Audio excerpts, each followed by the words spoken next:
الله لا إله إلا هو الحي القيوم لا تأخذه سنة ولا نوم له ما في السماوات وما في الأرض من ذا الذي يشفع عنده إلا بإذنه يعلم ما بين أيديهم وما خلفهم ولا يحيطون بشيء من علمه إلا بما شاء وسع كرسيه السماوات والأرض ولا يؤوده حفظهما وهو العلي العظيم. بسم الله الرحمن الرحيم. إن الحمد لله نحمده ونستعينه ونستغفره ونعوذ بالله من شرور أنفسنا ومن سيئات أعمالنا من يهده الله فلا مضل له ومن يضلل فلا هادي له أشهد أن لا إله إلا الله وحده لا شريك له وأشهد أن محمدا عبده ورسوله لا نبي بعده. اللهم أنت ربي لا إله إلا أنت خلقتني وأنا عبدك وأنا على عهدك ووعدك ما استطعت أعوذ بك من شر ما صنعت أبوء لك بنعمتك علي وأبوء بذنبي فاغفر لي فإنه لا يغفر الذنوب إلا أنت. Kita sampai di halaman 97 insyaallah. Antum ada kitabnya? Tinggal. Ya udah. Kalau antum ketinggalan jangan nyusahin orang. Suruh orang kayak gini-gini enggak usah. Salah antum. Pasal kedua halaman 97. Hah? 90. Oh iya baik. Enggak hampir mirip soalnya dia. Iya. Bab ketiga sekarang. 87. Penyebutan beberapa hal tentang kesurupan atau kerasukan jin. Waalaikumsalam. Kita baca. Ini agak panjang, tapi insyaallah kita ringkas saja atau kita cepatkan. Penyebutan beberapa hal tentang kesurupan atau kerasukan jin. Pasal pertama, hakikat kesurupan dan penetapan eksistensi kesurupan itu. Pembahasan pertama, hakikat kesurupan. Definisinya al-mas secara bahasa itu etimologi artinya hilang akal, al-junun. Jadi dalam istilah umumnya kesurupan itu adalah al-mas. Mas mim, sin dan sin itu bisa bermakna kesurupan, tapi asal bahasanya etimologinya hilang akal atau al-junun. Dalam ritual satanisme ada namanya black mass, yaitu kesurupan hitam. Ya. Tadi di hari Sabtu biasanya ada ritual seperti itu dalam agama satanisme. Jadi mas ini hilang akal karena kesurupan. Dikatakan massar rajulu wa alassa, maka ia disebut mamsus dan malmus apabila ia hilang akal. Al-Hafidz Ibnu Hajar rahimahullah berkata, hilang akal atau kegilaan adalah suatu penyakit yang menghalangi anggota-anggota tubuh yang vital secara tidak sempurna dari tugasnya, yang disebabkan oleh adanya udara atau angin kencang yang tersumbat di dalam saluran-saluran otak, atau adanya uap buruk yang naik kepadanya dari sebagian anggota tubuh yang disertai pengerutan pada anggota-anggota tubuh tersebut, sehingga seseorang tidak dapat berdiri tegak, bahkan dapat terjatuh dan terlempar disebabkan tebalnya kadar kelembapan. Hilang akal atau kegilaan itu bisa jadi disebabkan dari jin, dan tidaklah hal itu dilakukan kecuali oleh jiwa-jiwa yang kotor di antara jin. Ini berarti kalau misalnya ada jin yang soleh namun dia malah menserupi, pasti itu bukan soleh itu, walaupun dia mengaku soleh. Baik karena menganggap indah sebagian bentuk-bentuk tubuh manusia, berarti karena takjub kepada manusia itu, karena ganteng atau karena cantik, atau untuk mengganggu, ya iseng, atau memang ini mengganggu karena karakter jin aslinya, atau untuk menyakitinya. Dan itu dengan berapa sebab. Menyakiti manusia itu memang suruhan dari atasannya, baik jin atau manusia, atau karena memang pada asalnya manusia itu pernah menyakiti jin tersebut dengan cara-cara yang hanya Allah yang tahu. Ya. Dan definisi pertama, adalah yang ditetapkan oleh para dokter dan mereka menjelaskan bagaimana terapinya. Sedangkan definisi kedua, mayoritas mereka mengingkarinya. Sebagian mereka menetapkannya tapi tidak tahu cara untuk mengobatinya, kecuali dengan adanya perlawanan ruh-ruh yang baik dan mulia untuk menolak pengaruh ruh-ruh yang buruk dan rendah dan untuk menghancurkan perbuatan-perbuatannya. Nah, ini kalimat kedua ini penting. Definisi kedua itu berkaitan dengan alam jin. Mayoritas dari dokter mengingkarinya. Ini karena kejahilan, ya, kebodohan, ketidaktahuan. Mengingkari hal-hal semacam ini karena kebodohan, ketidaktahuan atau kesoktahuan. Padahal mayoritas penyakit itu disebabkan jin.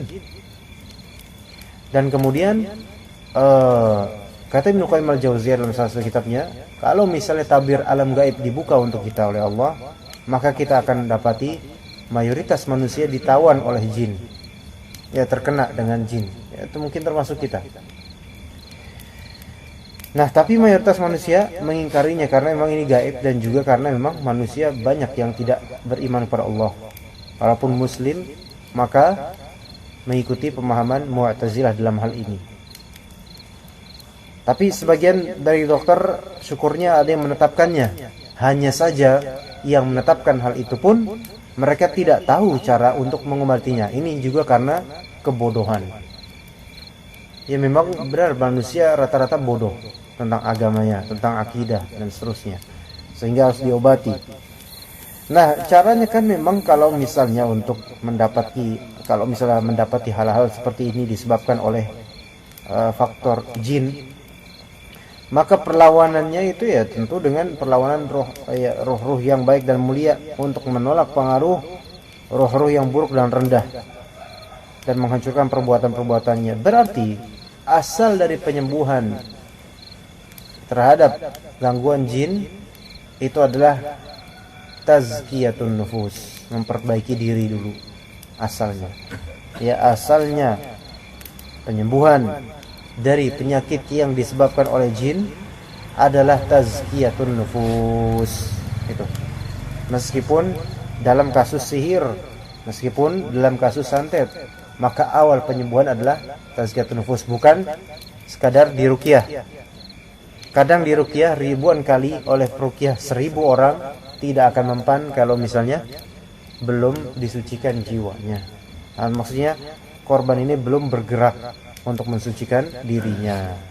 Karena kalau misalnya belum mensucikan dirinya berarti masih banyak lagi celah untuk masuknya setan itu. Gitu.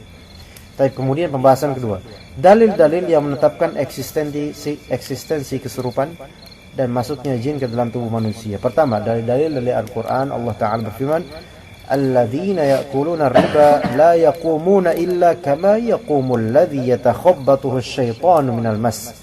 Orang-orang yang mengambil riba tidak dapat berdiri melainkan seperti berdirinya orang yang kemasukan syaitan lantaran tekanan penyakit gila.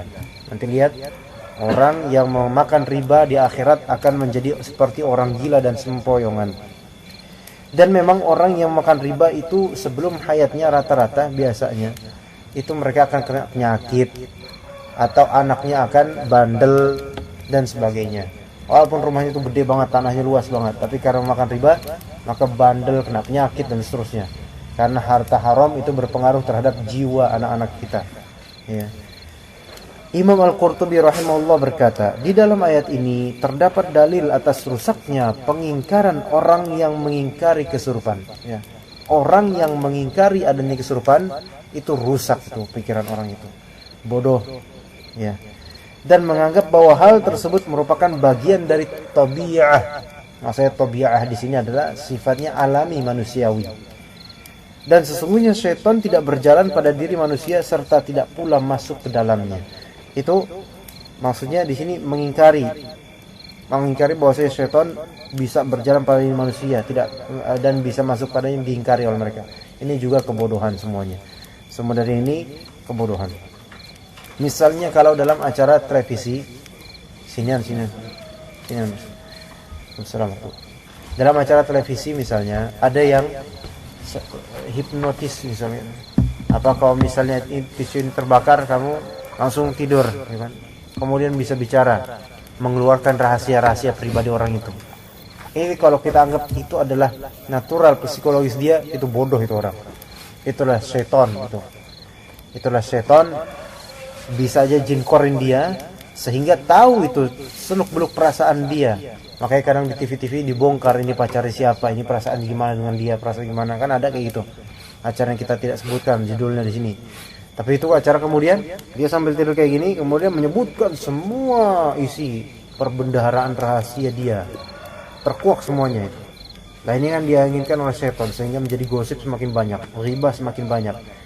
Nah itu siapa yang berbicara? Ya gampang kalau gitu mah. Ya setannya aja kong kali kong dengan setan pembawa acara itu. Kemudian terjadi jin korin pun ngomong, jin korin kan jahat aslinya. Jin korin itu jahat. Karena jin korin itu memberi celah atau lubang untuk setan-setan lain masuk ke kita.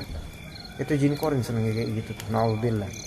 Ya, nanti yang akan Allah hisab itu semua. Nah, Imam At-Tabari rahimahullah berkata dalam tafsir ayat ini, yatakhabbatuhu syaitanu minal mas. Orang yang kemasukan syaitan lantaran tekanan penyakit gila. Maksudnya adalah syaitan membuat dia kesurupan, gila di dunia dengan cara merasuk ke dalam tubuhnya. Jangan kira orang-orang yang memakan riba itu enggak pernah kemasukan syaitan di dunia. Mereka ketika maruk rakus dan pingin kemudian dapat duit banyak, itu menunjukkan dirinya sedang dikuasai oleh syaitan. Ya, orang yang gila akan dunia, dikit-dikit pengen kontrak, dikit-dikit pengen mengekspansi perekonomiannya dan seterusnya, itu gila dunia, kemudian lupa akan akhirat, itu berarti dia sudah kesurupan secara pemikiran syubhat dan kesurupan secara syahwat juga oleh syaitan. Tapi nggak disadari, dan kalau disadari marah. Nah ini menunjukkan benar-benar memang sudah terjerumus dalam rembah syaitan. Ibnu Katsir berkata, alladzina ya'kuluna riba, orang-orang yang mengambil riba, maksudnya adalah mereka yang tidak berdiri kecuali sebagaimana berdirinya orang yang kesurupan kemasukan syaitan, di mana ia berdiri dalam keadaan susah payah. Itu nanti di akhirat seperti itu. Bahkan di dunia pun orang-orang yang memakan riba, apalagi yang memprakarsai suatu riba di suatu kampung atau dimanapun, itu dia tidak akan hidupnya itu senang nanti ujung-ujungnya. Yakin ke rumah sakit bolak-balik, seperti dukun juga, nggak bakal nanti kedepannya pas tuanya itu enak, nggak bakal diadu lomba sama setan, kemudian bakal banyak bisikan, bakal stres, tekanan, depresi, nggak bakal dia, walaupun kayaknya bergelimang seberapa apapun, tapi jiwanya nggak bakal tenang.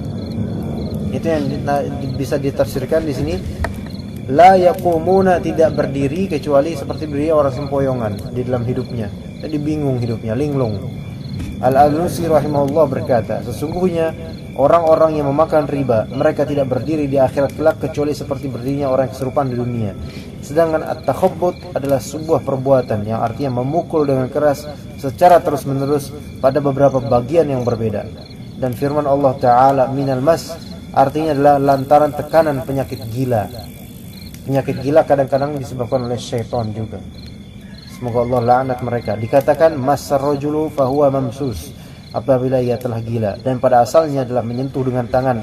Sedangkan dinamakan demikian karena syaitan terkadang menyentuh seseorang, kemudian pikirannya menjadi terganggu dan terjadilah kesurupan. Kalau misalnya pikiran kita terganggu, ada was-was, ada kebingungan, ada kelinglungan, itu jangan diturutin. Kenapa? Lama-lama kalau diturutin jadi kesurupan kita. Ya beberapa orang kayak gitu, bingung pikirannya, diturutin sama dia, nggak berzikir, diturutin sama dia, saking dikitnya ilmunya. Akhirnya kemudian syaitan merasuki dia tanpa dia sadari. Dia pun melakukan sesuatu yang dia sendiri kok bisa berkata, dia kok bisa saya melakukan ini. Itu karena dia mengikuti pertama pikiran. Kalau misalnya pikirannya sudah bisa dikuasai, khalas, gampang kedepannya oleh syaitan. Ya. Begitu tentang apa yang kita bahas dari syaitan, tentang masalah kesurupan dan dalil-dalilnya. Ya. Tapi insyaallah kita cukupkan dulu sampai sini aja untuk masalah ini. Mudah-mudahan besok bisa kita lanjutkan dalil-dalil dari as-sunnahnya insyaallah taala. Subhanallah wa bihamdihi asyhadu an la ilaha illa anta astaghfiruka wa atubu ilaik.